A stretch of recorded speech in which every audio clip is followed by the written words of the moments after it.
It's time for Declare Your Independence with Ernest Hancock.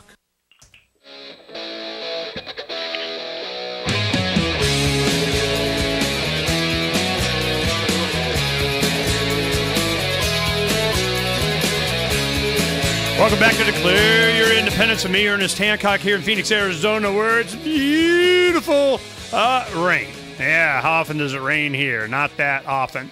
Well, we're talking to you from Freedom's Phoenix Farm, where we're getting ready for what's a-coming, and it seems like, you got Bernard von Nothaus is very in line with a lot of our concerns about what the future held and how certain it was to have the valuation of the dollar, how needed it was to go to a precious metal-backed currency to get back to, and he wanted to have an impact. He wanted to create an alternative. He wanted to challenge the Federal Reserve and the IRS. He and a bunch of other people. And one way that he wanted to do it, he's going, you know what? You just give a competing alternative, and then, things happen. Yeah.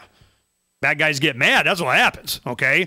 So how you do it, has a lot to do. And from the beginning, Heather, from the very beginning, I could see he was just doinking him in the chest, and you poke the bear, certain things happen. Yeah. And the first thing was he puts dollar on it. There's no law against using the dollar symbol, and $8 has a very specific definition. 0.77 ounces of silver. Exactly. We do not own it as Americans. It's used on multiple other currencies, foreign. And so, that wasn't, I don't think, really the issue. But I'd like to address what you were talking about before the break. Yep. During the early, and I wasn't involved with Liberty Dollar at that time, but I did sit and listen to a lot of the testimony in the trial. And, certainly there was, I'm sure, an element of development in this business structure where they were trying to work out how to deal with that. They had, from day one, they had very high power. Marion Harrison, who was his attorney, is the speaking partner for Justice Scalia. So, it's not like he didn't get advice on what was legal to do with these. And Marion Harris testified in court. He reviewed every document. He reviewed the designs for the coins. He gave his go-ahead, and he is a very, he knows the law. He's a very, very old, wise attorney that provided the guidance for the business structure from the very beginning. So, and I definitely wouldn't deny that there could have been, times when they did not represent it properly. That is not, a way to go with it. That obviously has to be made very clear. No, we've learned a lot in this process. Right, exactly. We're glad we go through all that. I'll tell you, the one thing that really I thought was the most valuable lesson was this. As we went through the revolutionary years of Dr. Paul's campaign during 2008, there was a statement he made one time. He goes, we don't have to actually physically go and do away with the Fed. We just have to legalize competition. You legalize competition, their paper becomes paper, okay? Just goes away. So that's why they have to use law in order to, their paper is not fake, and everybody else's paper is, okay? So I'm like, don't deal in paper. Yeah.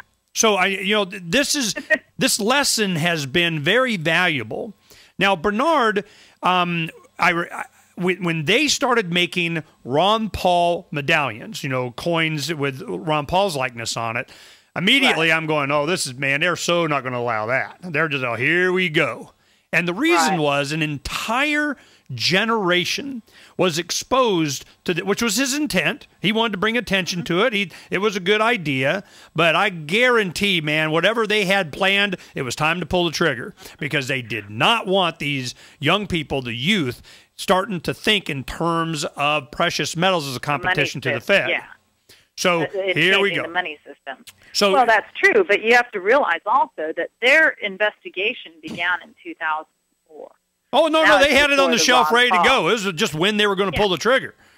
Yeah, exactly. And so, And I mean, there were a lot of mistakes made. No trial, unfortunately, goes perfectly. And personally, I don't think that that's a very healthy justice system to have, where, I mean, you know, your life or death can rely on whether you have a good attorney that's going to represent you. Well, let's talk about the prosecution's case. Where was it that they were able to get a jury on the same day, within an hour and a half or so, render a decision all guilty? I mean, how did that happen? What do you think was the clear-cut evidence that they had that got a guilty verdict out of them?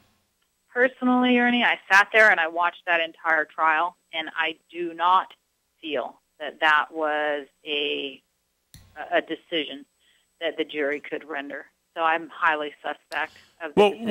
What was the excuse that they had? What was it? They had to give them a thread to hang on to. I mean, what was it?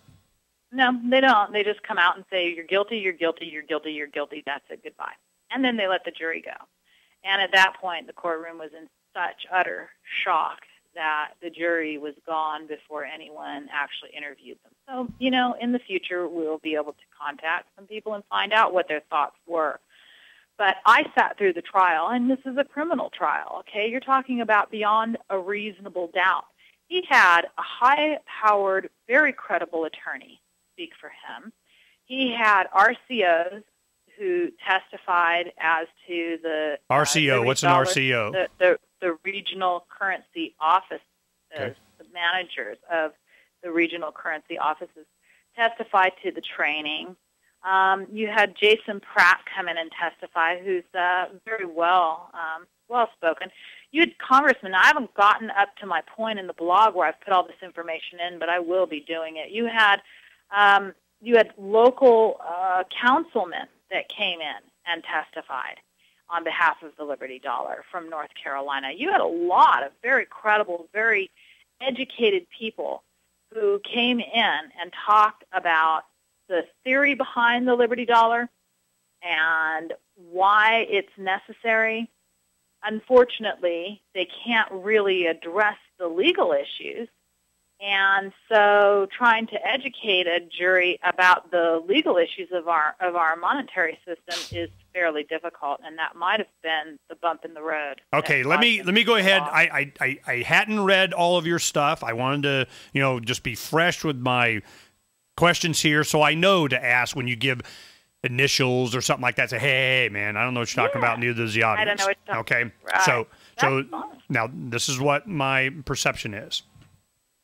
As they go through the trial, they're going to go to, if I'm a prosecutor and I'm going to the jury, I'm going to say, did he or did he not violate blah, blah, blah? Okay, that's why you got fully informed juries. You got, I say, not guilty because I can, and, I understand the mechanism. Problem is that you're going to a jury and you say, all right, I bet you they brought somebody up that got the paper and or the silver that said dollars on it, and they went to a bank and they tried to deposit it and they didn't take it. And let me tell you about that after the break. When we come back, you can tell me all about how that came about, because I guarantee that's what they brought up. We'll be right back with Heather Lewis on the Liberty Dollar trial that just finished this last week. 4 guilty verdicts here on Declare Your Independence.